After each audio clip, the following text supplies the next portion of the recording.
Bonjour à tous, aujourd'hui on va faire le montage du kit JRE85. Dans un premier temps on va démonter la prise à air, etc. avec le filtre. Donc on aura besoin d'enlever une vis ici, les deux colliers. Donc je vais faire ça.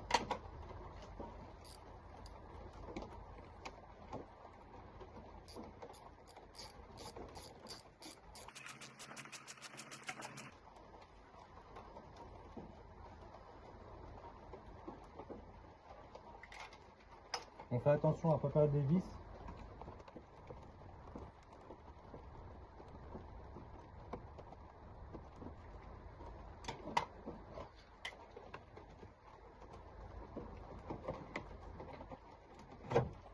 Donc là, la prise d'air est enlevée.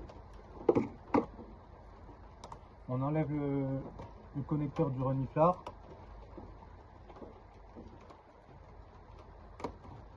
Et ensuite, on vient délicatement enlever en faisant attention à ne rien arracher en bas. Donc là, j'ai enlevé le filtre à air. Ce sera plus simple pour installer les branchements du kit.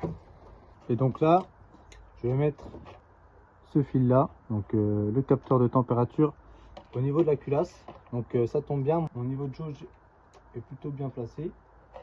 Il est au niveau de la culasse, donc je viens le dévisser avec une clé de 10.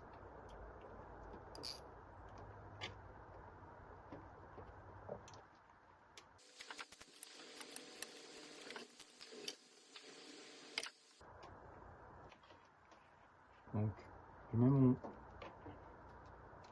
capteur de température le plus possible au niveau de la culasse. C'est là où la température est la plus chaude du moteur. Attention, moi la sonde lambda elle a été changée il n'y a pas si longtemps. Et si elle n'a pas été changée, faudra soit la changer, soit acheter le capteur qu'ils vendent à part sur leur site. Donc c'est un capteur de pourcentage éthanol.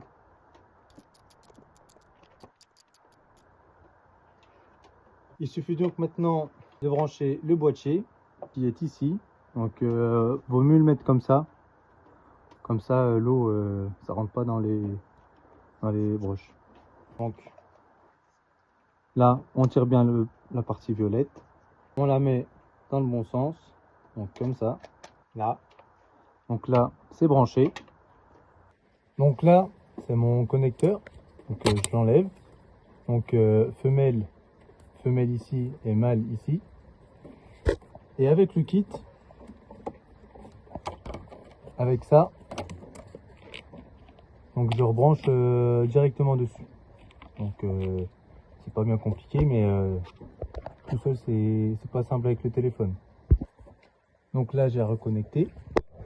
On voit pas très bien, mais c'est reconnecté. Donc là j'ai mis le boîtier ici avec les câbles. Faut faire assez attention, même si ça tient à la chaleur, de pas que ça touche trop le moteur et les tuyaux de liquide de refroidissement. Et maintenant donc on va remonter le filtre à air avec le tuyau.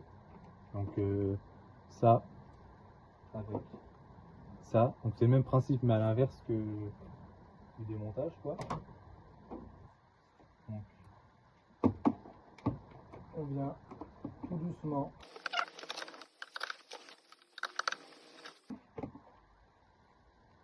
Je vais donc mettre le fil de masse, celui-là, pas l'autre, hein, parce que l'autre c'est capteur de température sur le moins de la batterie. Donc, pour ça j'ai pris un petit écrou que je vais visser sur ma vis avec une clé. Pour moi c'est une clé de 10. Donc ça peut changer en fonction des modèles, sachant que là c'est un 1,4 litre injection et il y a les mêmes moteurs sur les Peugeot 206. Et ça donc c'est une Citroën Xara de 2000. Voilà. Donc je viens de brancher le capteur de température. Donc on va pouvoir brancher le boîtier. Petit rappel juste, ce capteur là, donc 4 broches mais 3 fils, c'est à l'usine, donc c'est pour qui programme le boîtier.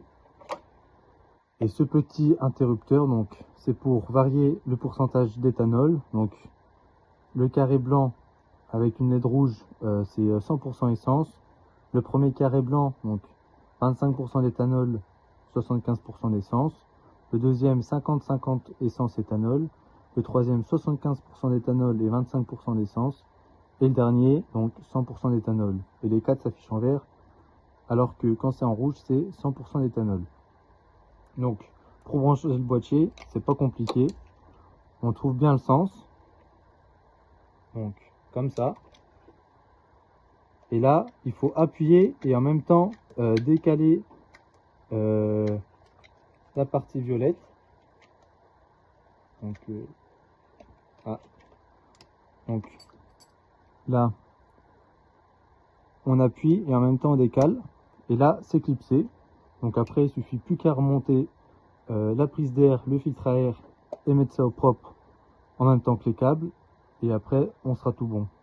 Donc là, je reviens de mettre le filtre à air. Donc, j'ai plus qu'à mettre mon tuyau d'air.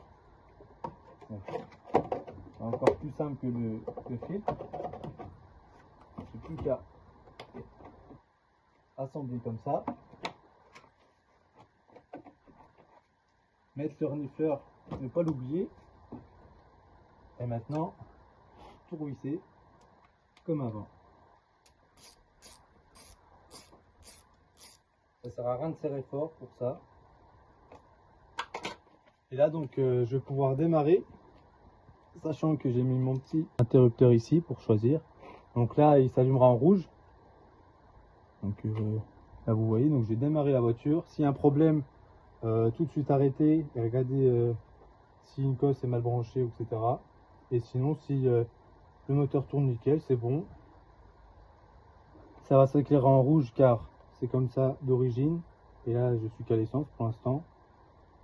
Et donc mon premier plein, je mets 50% d'éthanol, 50% d'essence. Le deuxième, 75 d'éthanol, 25 d'essence. Et le dernier donc 100% d'essence. Sachant que sur ces moteurs là à vue soupape, le démarrage à froid peut être compliqué en automne. Car l'éthanol n'est pas encore mélangé avec l'essence. Donc on peut rajouter 5 à 10 litres par plein de 98 dans le réservoir et le reste donc en éthanol.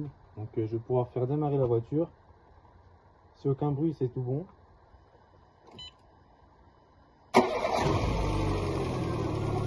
Donc là on voit bien que c'est rouge, donc à 100% d'essence. Le moteur tourne nickel.